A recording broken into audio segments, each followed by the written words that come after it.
Hey, what's going on YouTube? I'm back with another video. This video, the topic of discussion will be the current climate in America as far as what's going on around us. From what I've observed, and these are my personal thoughts and opinions. But before I even get into that, let me say copyright disclaimer under Section 107 of the Copyright Act 1976. Allowance is made for fair use purposes such as criticism, commentary, news reporting, scholarship, and research. Just the current climate in America, what's going on around us. We have religious killings going on. We have political killings going on. Hate crimes. Racism is still at its highest. Police brutality.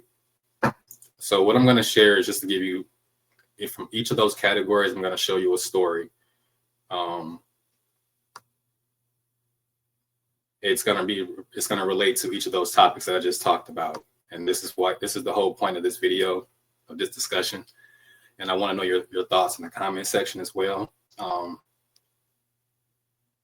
Please be mindful. This is a safe space. Everyone is entitled to their own opinions. We're just pretty much trying to discuss about the current climate that's going on in America.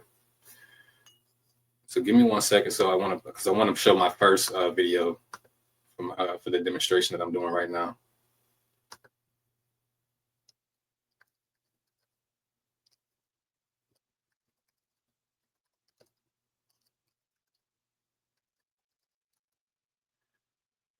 So the first topic that I'll be talking about, religion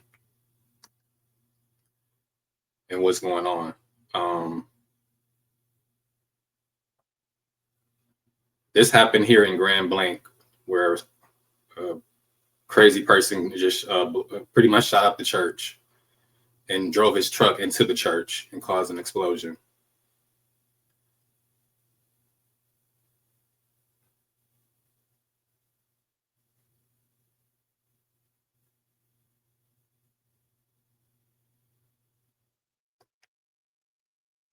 Give me 1 second, guys.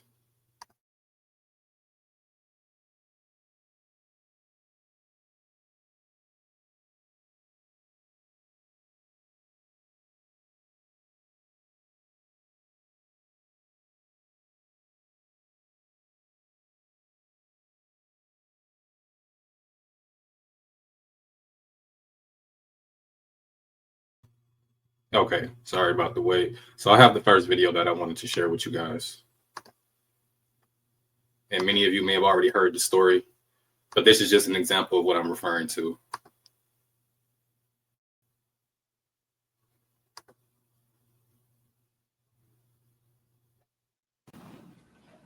Thank you.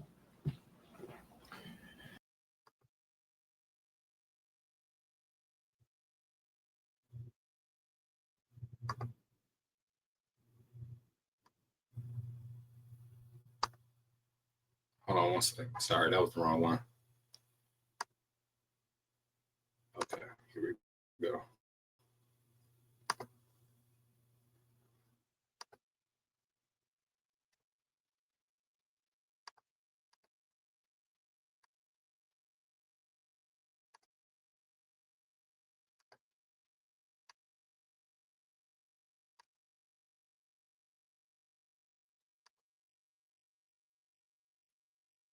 All right, here we go, guys.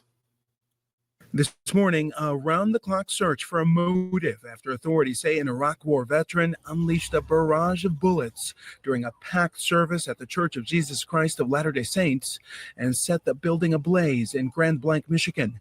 An aerial view showing what little is left of the church. We are also looking at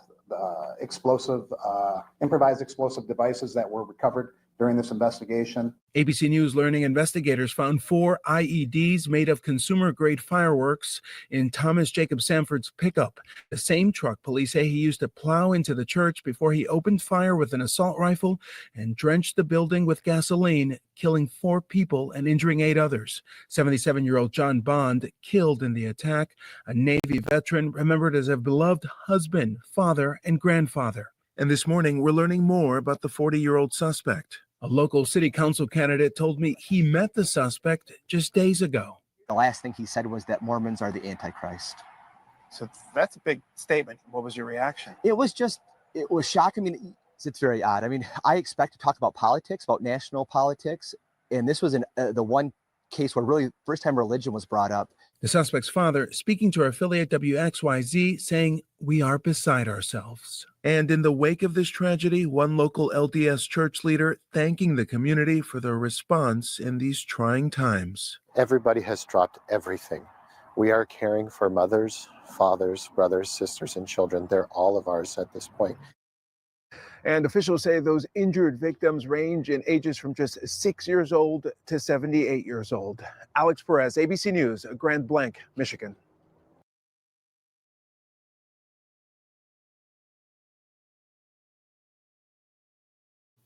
Okay, so that's the first example, and I was shocked when I first heard the story. I couldn't see why a church was up in flames to that magnitude, and to hear someone let off shots with an AK-47 or assault rifle, it's crazy to me. So he was just attacking the elderly and the youth, and this is just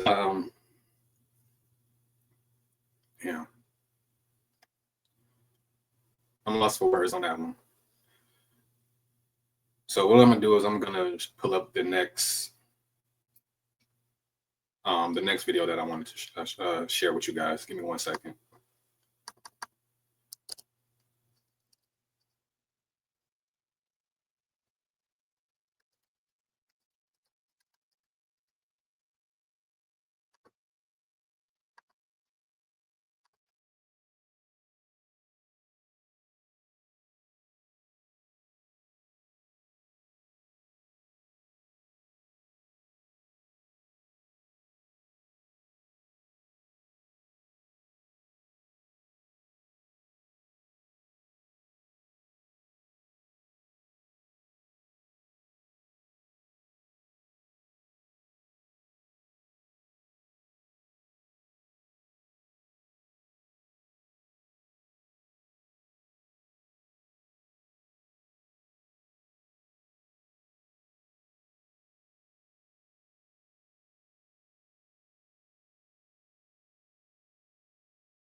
All right, sorry about the delay, folks. I had to pull up the right video that I wanted to share with you guys. Political killings going on in our country. I think we all are already familiar with Charlie Kirk and what happened. And for those who are not, I can go ahead and just share this clip as well.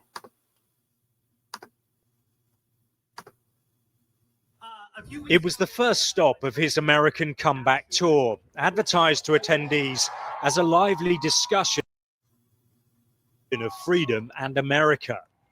It started in high spirits, caps thrown into the crowd from the right-wing influencer. It ended with Charlie Kirk killed and the shooter on the run. Before, around 3,000 people had stood waiting for the conservative activist near the Students' Union of the Utah Valley University.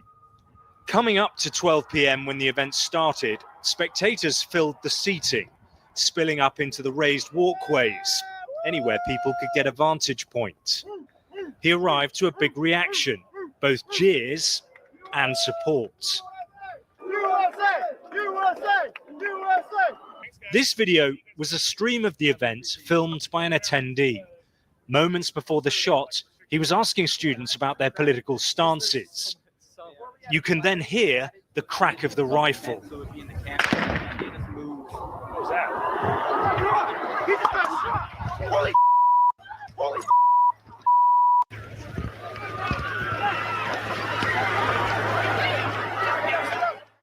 Charlie Kirk was speaking here. in a gazebo just in front of the Environmental Technology building. The shooter was positioned 130 meters away on the 4th floor of the Lossie Center building opposite. These pictures show a figure lying down on the roof. A second video is filmed at around 12:20 p.m., moments after the shot is fired. We see the shooter stand and move away. There were trees and university buildings nearby, but if the shooter fired from the edge of the roof, they would have had a direct line of sight to where Charlie Kirk was sitting. Police first mentioned the shooting at 12:26 p.m., around 6 minutes after it took place. And let's be advised, UVU in Orem has had an active shooter at the Charlie Kirk event. We're getting several calls. We're trying to get more information. Maybe the CS building is just east of. All right, so I'm not going to play the entire video, but I'm just showing this video as an example of my topic when it comes to political assassinations. And I'll touch topic on the next subject, which is hate crimes. It is, I'm seeing it more common now.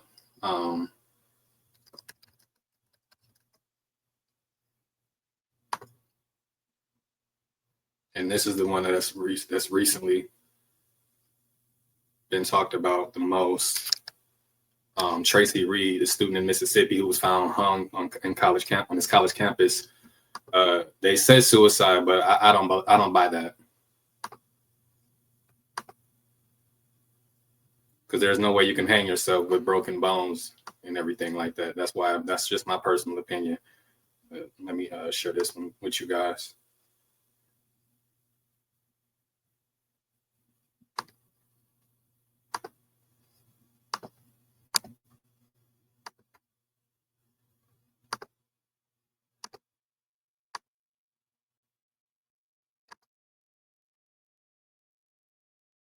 Here we go.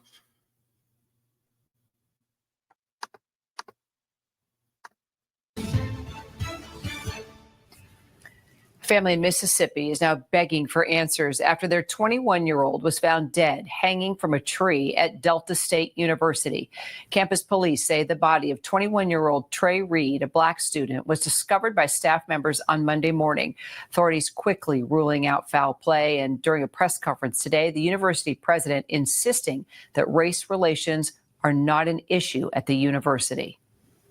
I can say that my heartbreak is comprehensive, not just for Trey, although it is primarily for Trey, but for the fact that the rest of the world has an impression of Delta State that is so at odds with what I know to be this institution. This institution should not be associated with hate or hate crimes. Civil rights attorney Ben Crump, now representing Reed's family, demanding more transparency. The family saying we cannot accept vague conclusions when so many questions remain. Let's bring in our Ike Ajachi. So, Ike, what are we learning from police today? And are they still continuing to rule out foul play? Yeah, Kira, several different agencies surrounding this investigation are saying just that. The Delta State University police chief, he's come out and said that there is no indication of foul play surrounding this incident. He also said that there is no ongoing threat to staff or faculty. Now, if you also look at what the Bolivar County Coroner's Office is saying, it's also falling in line with that. They're saying through a preliminary examination that there are no injuries to 21-year-old Trey Reed's body that are consistent to a physical attack. So that they said that there are no lacerations, no bruises, no broken bones, anything that would look like there was a physical attack to his body. Now, the coroner's office is saying that they are investigating this as a suicide, and they're also saying that the full autopsy is currently being done by the Mississippi State Crime Lab, and that'll be finished in about 24 to 48 hours, Kira. So what is the family saying? Are they thinking it's a suicide? Well, Kira, the family of Trey Reed right now, they are expressing deep frustration and they are demanding transparency surrounding this investigation. Right now, through their attorney, Vanessa Jones, they have announced that they are conducting their own independent autopsy and they're even conducting their own investigation around this. They are demanding answers, they're saying, that are shrouded in some kind of a cloud of secrecy. This is according to the attorney and the family. So what we're seeing right now is that they're claiming that there has been a lack of direct communication from law enforcement, from the university to the family on the day this incident was discovered. That is, of course, on September 15th, just 2 days ago. They're saying there has been no communication, and that's exactly what they're demanding. Take a listen. Family does not know exactly what happened on September the 15th of 2025. We are seeking answers. The family of Trey Reed has not even received a phone call from the president of Delta State University. And he told me that they found Trey Reed in his room. And he didn't say possible suicide, he said suicide. Now, Kira, it is important to note that the university did respond, the university president that is, by saying that the university contacted an individual for Trey Reed who is listed as the next of kin. And they said that happened on that day, Kira.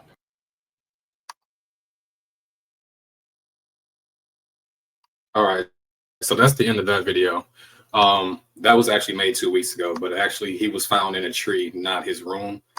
And he did not have a belt at the time. So they're trying to figure out, what happened to the missing weapon. And I believe his arms were broken as well. But let me just verify that before I'm going to fact check that first.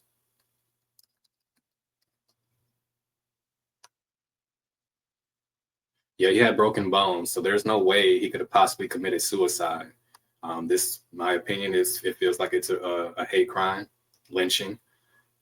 And I'm just bringing these videos to the forefront pretty much because our country, as us as people, we need to stay woke, stay vigilant, and stay aware. Let me know your thoughts in the comment section. Don't forget to subscribe to the channel, repost, reshare, hit the thumbs up button as well. Have a good one.